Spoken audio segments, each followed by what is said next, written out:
เวลาถ่ายมันต้องเบิ้งอะแบบแพงตา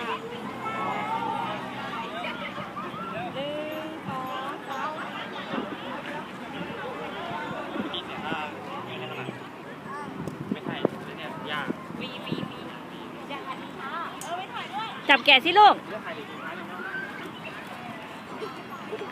แกะน่ารักไหมลูก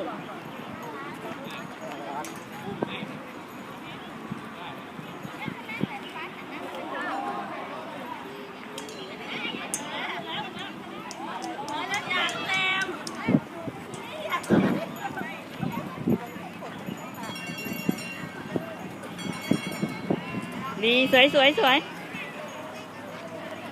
พ่อจับด้วยให้พ่อจับด้วยไปขี่มาลูกจับมันเฉยๆมาแล้วลูก